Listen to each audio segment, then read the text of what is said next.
Hello, I'm Shelley Duvall. Welcome to Fairy Tale Theater. Tonight's tale is based on the classic Robert Browning poem about a colorful traveler and a promise made.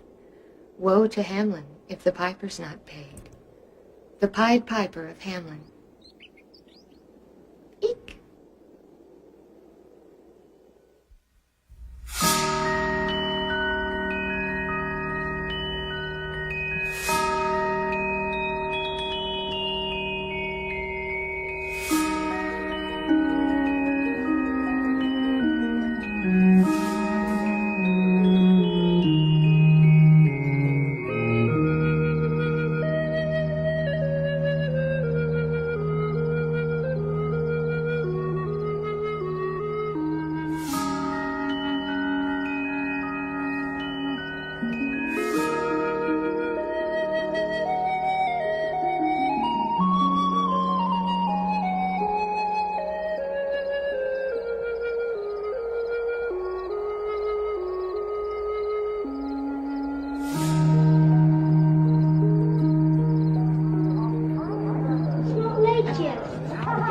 It's gone 10. This is really a scandal. But I'm on holiday.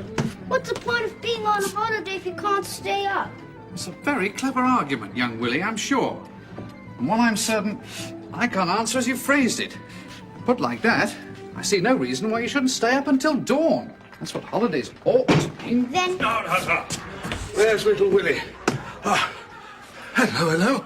What's all this? Going to bed so early? That's the idea. Well, what about the music? You're just tuning up downstairs. Why can't I stay and hear the music? Robert, why can't I? Papa and Mama needn't know. They're in London. What a devious little creature you are, to be sure. You put me in mind of St. Augustine's observation, that the innocence of children is due less to the purity of their hearts than the weakness of their limbs. Oh, don't be such a worrywart. The boy's parents are in town, as he says. Where's the harm? They needn't know of young Willie's nocturnal revels, eh? You're not being particularly helpful, Edward. Where's your sense of responsibility? Come along, Willie, into bed with you.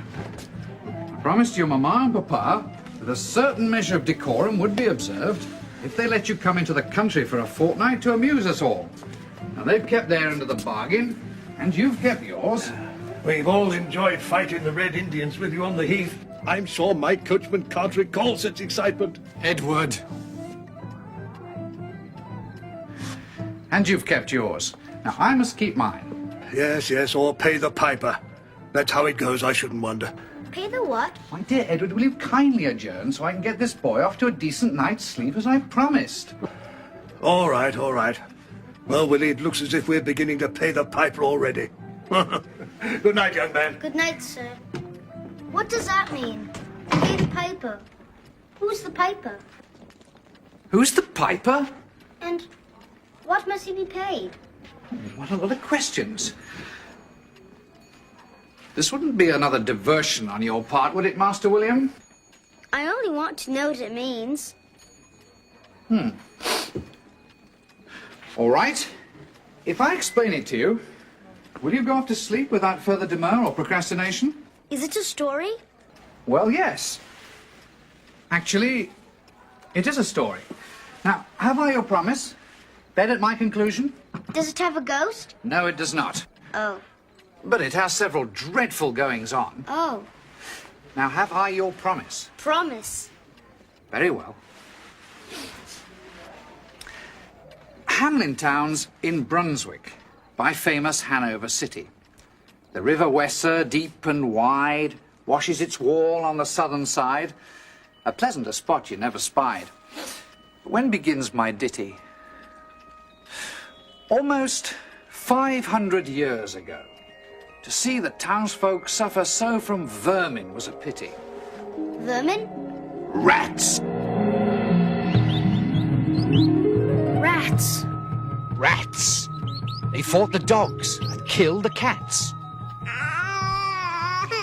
Bit the babies in the cradles. They ate the cheeses out of the vats. And licked the soup from the cook's own ladles. Yuck! They split open the kegs of salted sprats. The rat catcher. made nests inside men's Sunday hats. You dirty rat! They even spoiled the women's chats. So I just said to him, if you think I intend to go...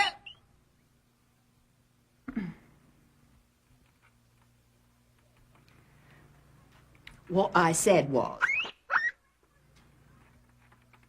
Well, you're absolutely right. Imagine him supposing that you'd put up with that stuff. Having a touch of indigestion, dear. It wasn't me. Oh, well, don't look at me.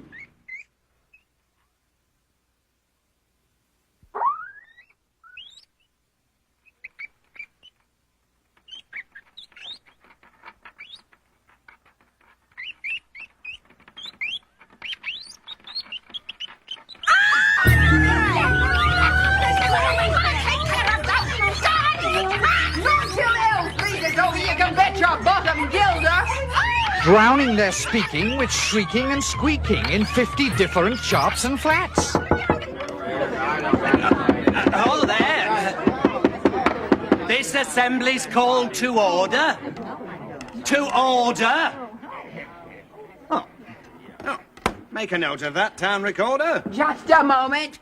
Where's the mayor? He said he'd try and stop by later. Something about a major meeting having to do with banquet seating. Typical, you know what that's about. They're sitting there drinking stout. Silence, please. Now, this meeting has been convened to see if from rats we can be weaned. I'd like to call on Bernard the necromancer to see if he has found the answer, since Ulrich the alchemist didn't pan out. The rats have had the upper hand out, so take it, Bernard, this is tragic. The folks in Hamelin could use some magic. Well, what follows it? Speak out! This is a study commissioned by the corporation, the result of a year's intense investigation. We don't know what causes the rats to flourish in multiplicity, or why they've chosen to do it in our fair city. Don't bother us with those details. Tell us how to get rid of them, heads and tails. Get rid of them? Well, that problem's hard to fix. After all, this is the year only 1376. It's later than you think. Be reasonable. These rodents aren't mink. We don't know what makes them slink about in nooks and crannies, attacking cooks and nannies, driving us to drink on the brink of desperation. You see, this is perspiration. Science hasn't figured out the rat. After all, we still think the world is flat. We've given them rat's bane, but it's no use. They drink it just like orange juice. Hamelin's gone from bad to worse. We must conclude that there's a curse. We know that! We have had one new suggestion. Somebody seems to think that if we all rubbed snake oil all over our bodies, it would make such a stink. No more potions! We've had it with your smelly notions! Again! This meeting is again! You hear again! Tell me, friend, there's rats at large here. Could you show me who's in charge here? What are you, some new arrival? We're talking here about survival. You best be hitting the trails, man. We're not in the mood for travelling salesmen. I only asked a civil question. As a matter of fact, I have a small suggestion.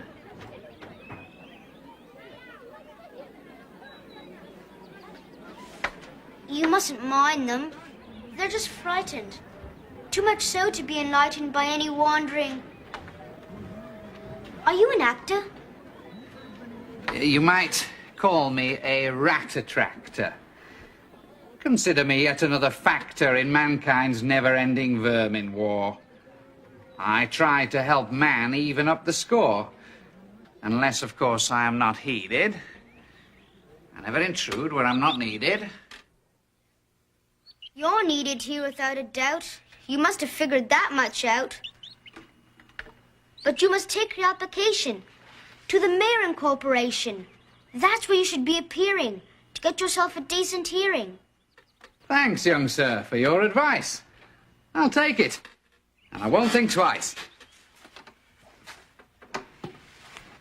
And this I'll promise. The time may come when I wear out my current welcome. Should that happen, you have my word.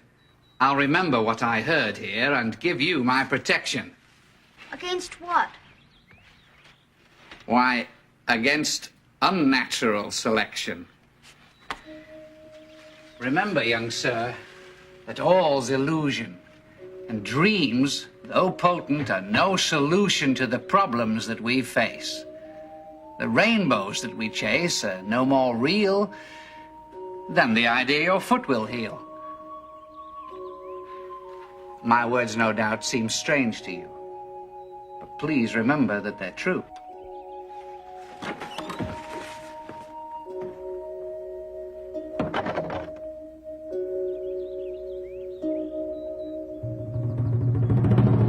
And so the people in a body to the town hall came flocking. 'Tis clear, say I, our mayors are nodding. And as for the corporation, shocking! I think we buy gowns lined with ermine for dolts that can't or won't determine what's best to rid us of our vermin! You know, everything's under You control. hope because you're old and obese to find in the furry civic robe ease? Rouse up, sirs! Give your brains a racking to find the remedy we're lacking. Or sure as fate, we'll send you packing! Good people, hear At this, the mayor and corporation quaked with mighty consternation. An hour they sat in council.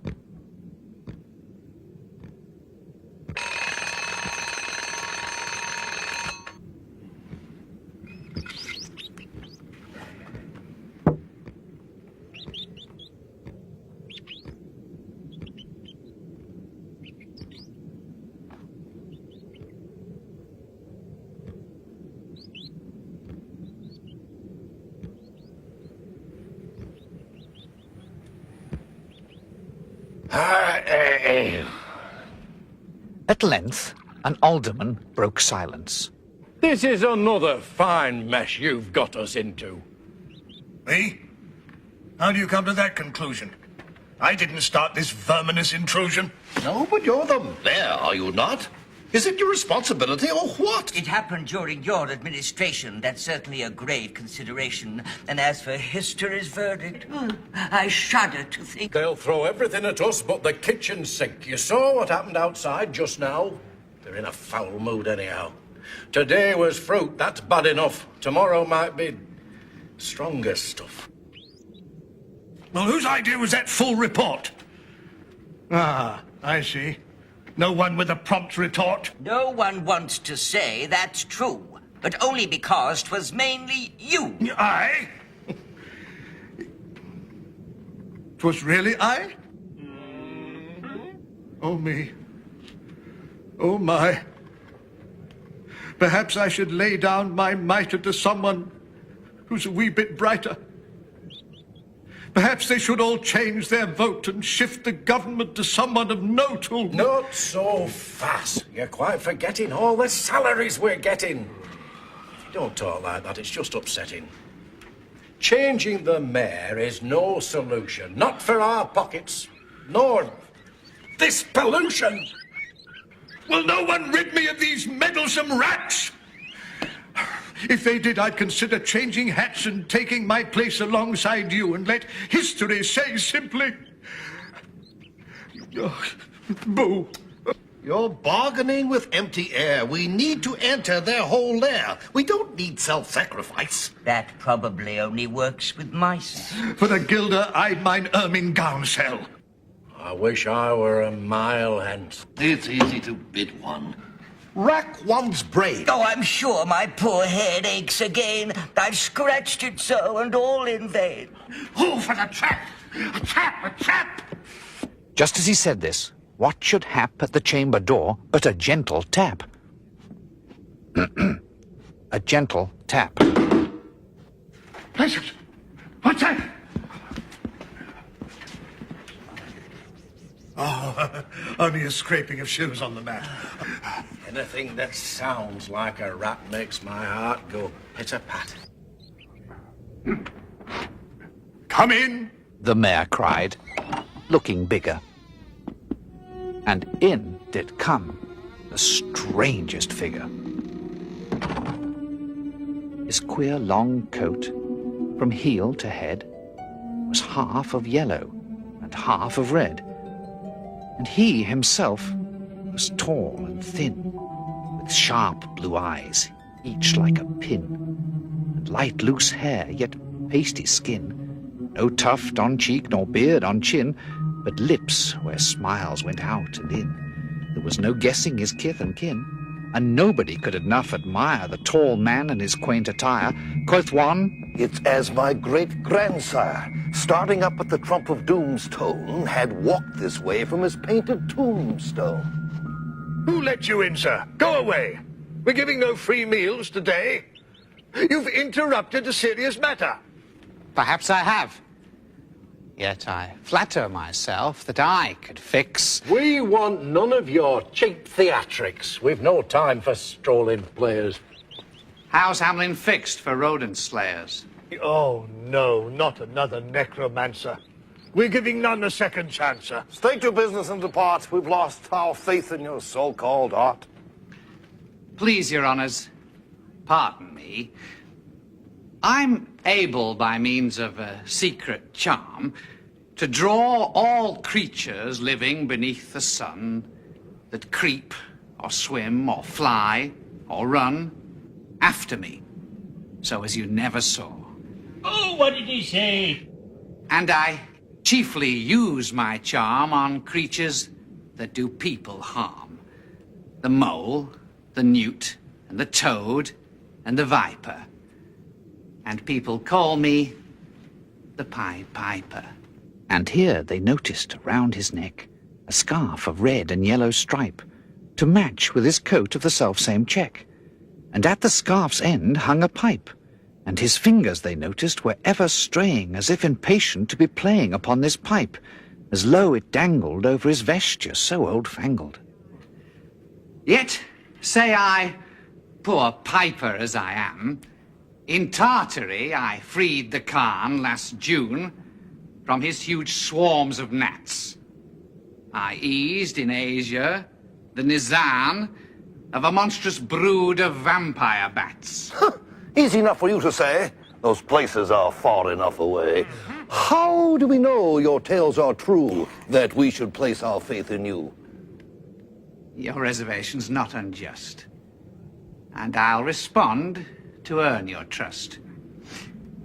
These rats, I say, are come from Satan, and if their exit you would hasten, I urge you heed my brief oration.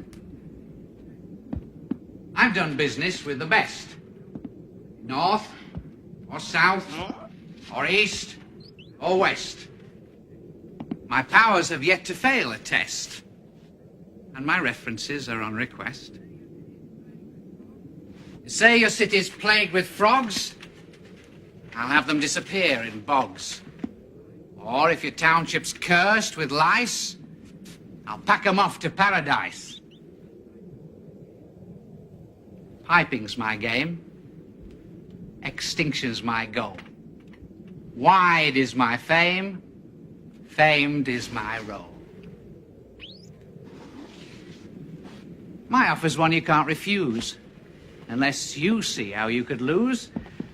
So, I propose a simple pact. To solve your problem, for a fact, say yes. And I'll proceed at once. You should be free of rats by lunch. Oh. And, if by chance you keep your word, say you What shall be your reward? As for what your brain bewilders, if I can rid your town of rats, will you give me 1,000 guilders? 50,000! Was the exclamation of the astonished mayor and corporation. 50,000's not my fee. 1,000 guilders contents me. Now, have we a bargain made? Then 'tis time for me to ply my trade.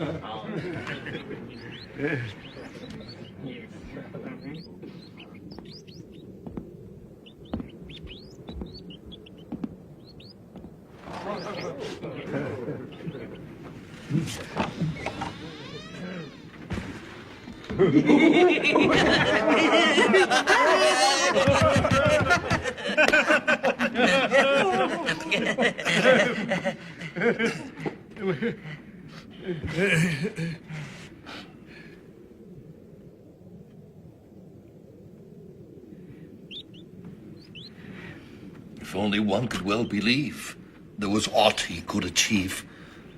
No harm, I ween, to let him try. But if he fails, I know I'll cry.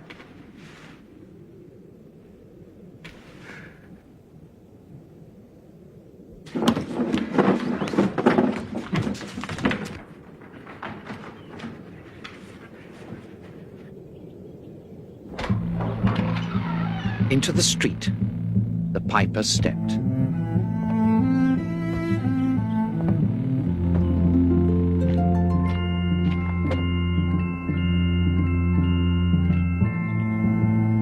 Smiling first, a little smile, as if he knew what magic slept in his quiet pipe the while.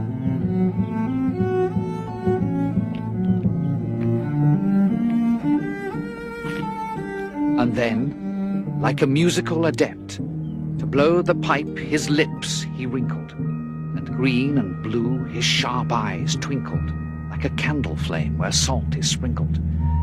And ere 3 shrill notes the pipe uttered,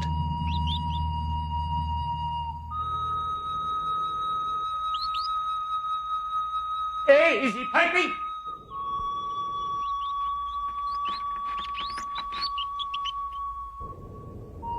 you heard as if an army muttered, and the murmuring grew to a grumbling, and the grumbling grew to a mighty rumbling, and out of the houses the rats came tumbling. Great rats, small rats, lean rats, brawny rats, brown rats, black rats, grey rats, tawny rats, brave old plodders, gay young friskers, fathers, mothers, uncles, cousins, cocking tails and prickling whiskers, families by tens and dozens, brothers, sisters, husbands, wives, flocked to the piper for their lives. From every which way, rats came streaming. So many rats, it looked like dreaming.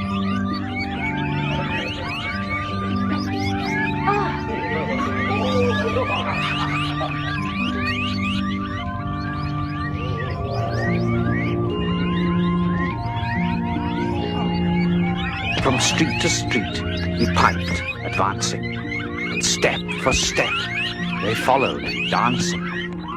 Dancing, prancing, preening, glancing, filled with visions most entrancing. Woven by the piper's spell, they followed the music most enhancing. Tumbling in pursuit pell-mell.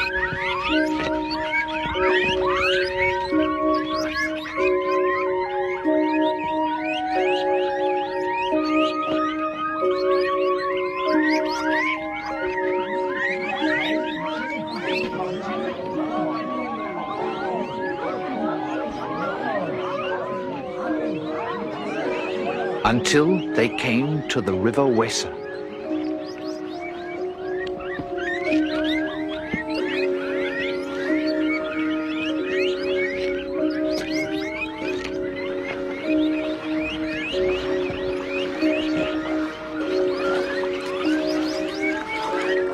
Wherein all plunged.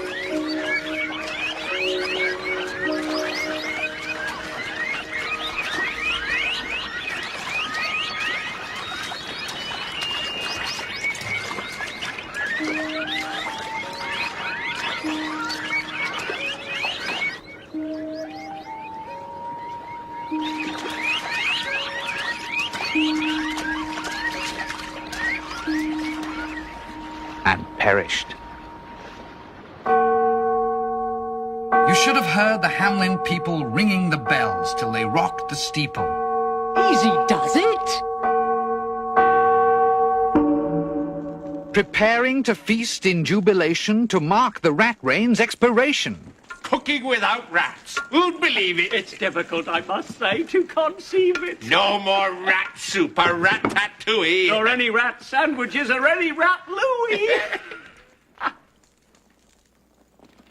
Sleep, my child, and don't you wonder? There's no rats your crib to plunder, and through your dreams they'll never blunder. And now the town was free of vermin, students were free to learn their German. Quiet, please. Let's have no talk. It was just a bit of chalk. And sleeping dogs were left to lie in peace to watch the world go by. Let's hear it for the mayor and corporation!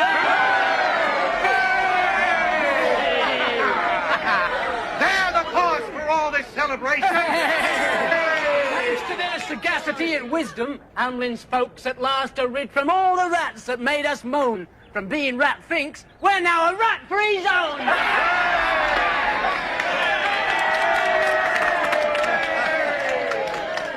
Friends, Mennonites, and countrymen, lend me your ears. We certainly enjoyed those cheers.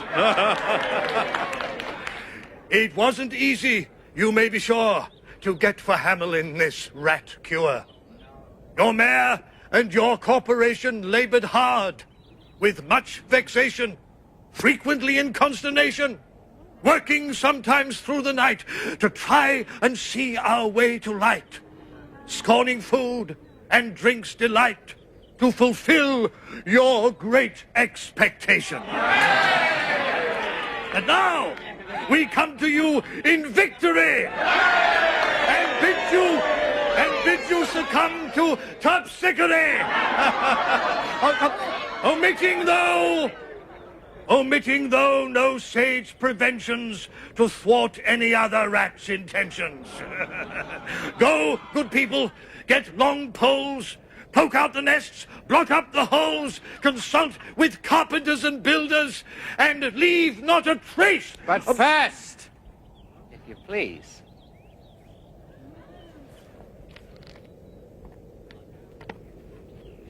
My 1,000 guilders.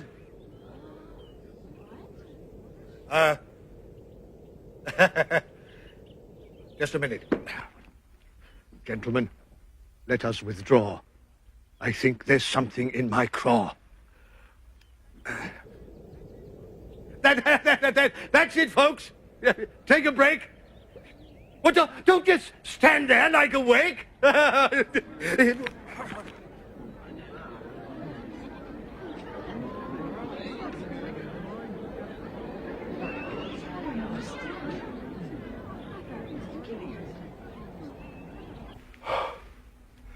1,000 guilders. I feel blue. So does the corporation, too. Council dinners make rare havoc. With claret, moselle, Van de Grave, and hock. And half the money would replenish our cellar's biggest butt with Rhenish. But what on earth are we to tell him? Perhaps an accident should fell him. Put that down. We can't be furious. Such an action would be spurious. If our contract we would sever, we'll have to be a lot more clever. Pay this sum to a wandering fellow? To the gypsy coat of red and yellow. Besides, quoth the mayor with a knowing wink, our business was done on the river's brink. We saw with our eyes the vermin sink. And what's dead can't come to life, I think. Ho there! Bring in the piper! I'll handle him. You'll wizen this riper. Oh, and after this affair is over, what say you to a fresh fillet of plover? Yeah. Oh, he's right, by George. After all our toil, we deserve a supper royal. And nothing let our pleasure mar. You know I dote on caviar. And further to our pastures, I move we vote ourselves array. The piper, sir. Ah! Friend! We are not the folk to shrink from our duty of giving you something for drink and a matter of money to put in your poke. But as to the guilders, what we spoke of them, as you very well know, was in joke. Besides, our losses have made us thrifty. 1,000 guilders. Come, take 50. No trifling. I can't wait. Be time. I've promised to visit by dinner time Baghdad and accept the prime of the head cook's pottage, all he's rich in, for having left in the caliph's kitchen of a nest of scorpion no survivor. With him I prove no bargain driver. With you, don't think I'll bait a fiver.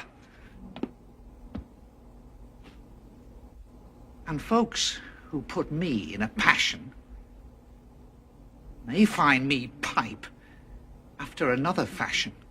How? Do you think I'll brook worse treating than a cook? Insulted by a lazy ribald with idle pipe and vesture piebald?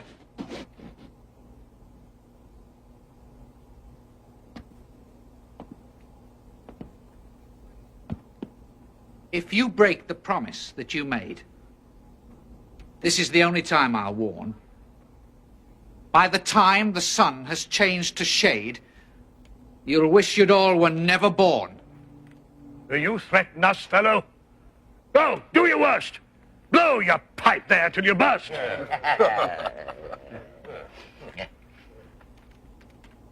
so be it.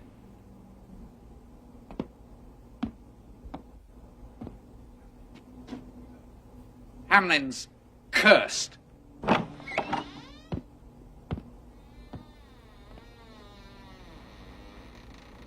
By God, you told him to his face. That should put him in his place. You don't suppose we've made an error? That he'll return with some new terror? Importing some new breed of vermin for us to conclude our second term in? Nonsense!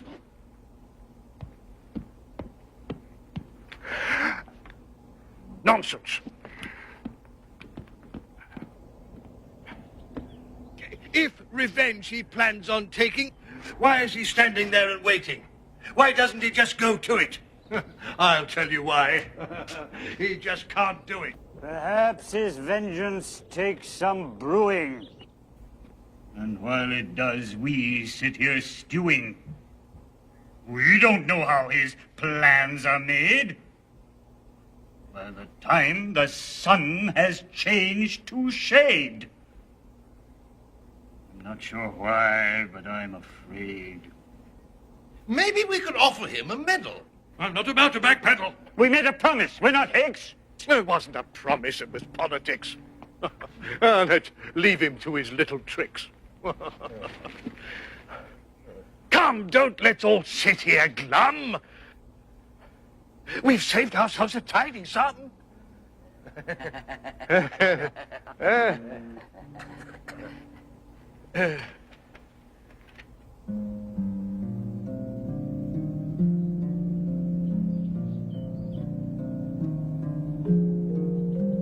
Once more, he stepped into the street.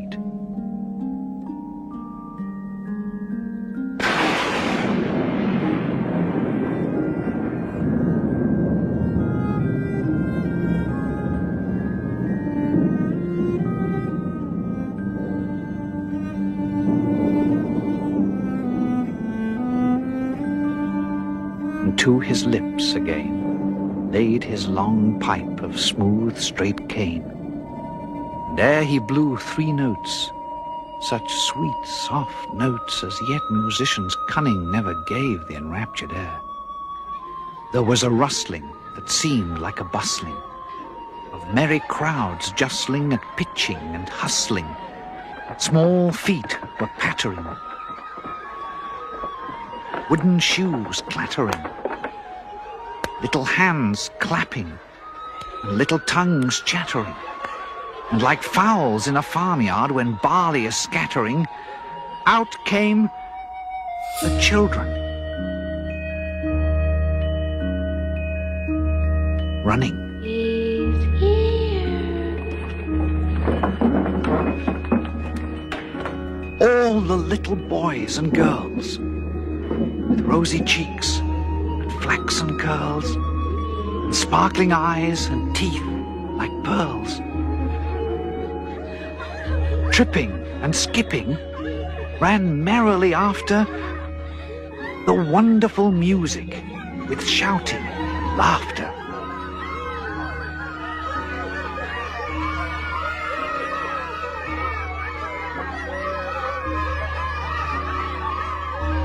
The mayor was dumb, and the council stood as if they were changed into blocks of wood.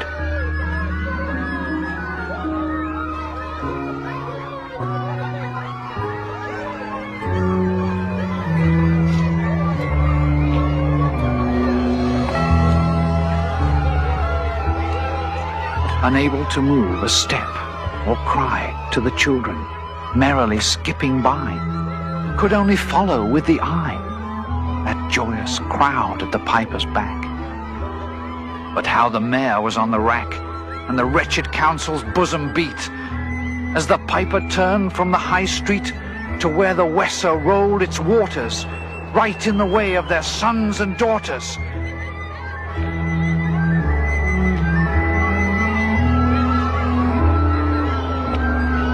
However, he turned from south to west, and to Koppelberg Hill his steps addressed. After him the children pressed. Great was the joy in every breast. He could never cross that mighty top. He's forced to let the piping drop. And we shall see our children stop. When lo, as they reached the mountainside, a wondrous portal opened wide, as if a cavern was suddenly hollowed, and the piper advanced.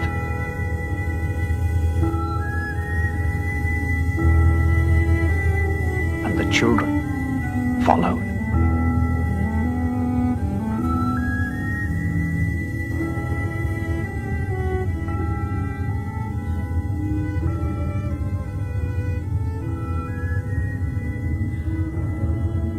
And when all were in, to the very last, the door in the mountainside shut fast. Did I say all? No. One was lame and could not dance the whole of the way.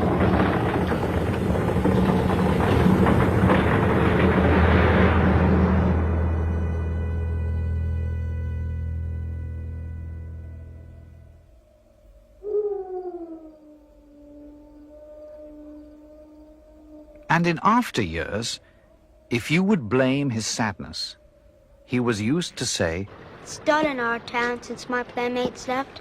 I can't forget that I'm bereft of all the pleasant sights they see, which the piper also promised me. For he led us, he said, to a joyous land, joining the town and just at hand where waters gushed, and fruit trees grew, and flowers put forth a fairer hue, and everything was strange and new. The sparrows were brighter than peacocks here, and their dogs outran our fallow deer, and honeybees had lost their stings, and horses were born with eagle's wings. And just as I became assured my lame foot would be speedily cured, the music stopped, and I stood still.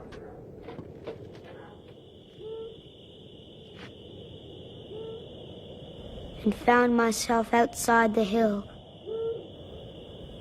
Left alone, against my will. To go now limping as before, and never hear of that country more. Alas, alas for Hamelin. Mayor sent east, west, north, and south to offer the piper by word of mouth, wherever it was men's lot to find him, silver and gold to his heart's content, if only he'd return the way he went and bring the children behind him. When they saw it was a lost endeavor, the piper and dancers were gone forever, they made a decree that lawyers never should think their records dated duly if, after the day and month and year, these words did not as well appear. And so long after what happened here, on the 22nd of July, 1376.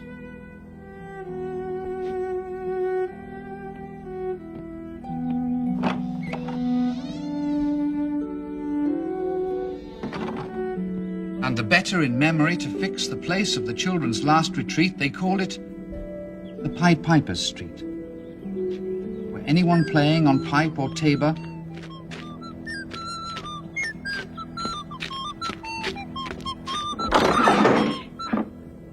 was sure for the future to lose his labor.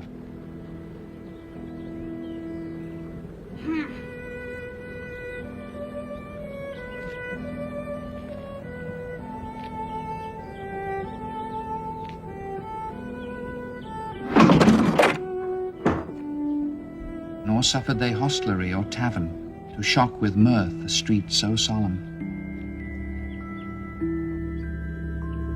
But opposite the place of the cavern, they wrote the story on a column.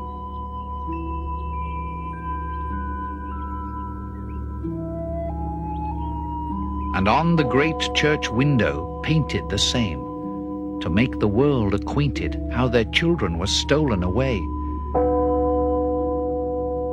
And there it stands to this very day.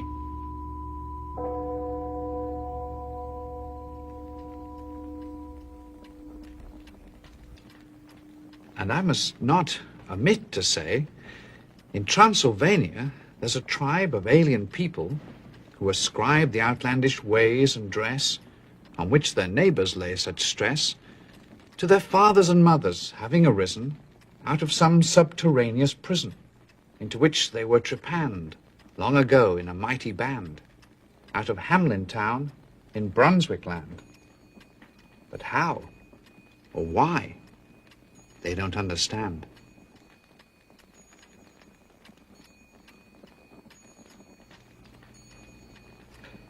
So, Willie, let me and you be wipers of scores out with all men, especially pipers. And whether they pipe us free from rats or from mice, if we promise them aught, let us keep our promise.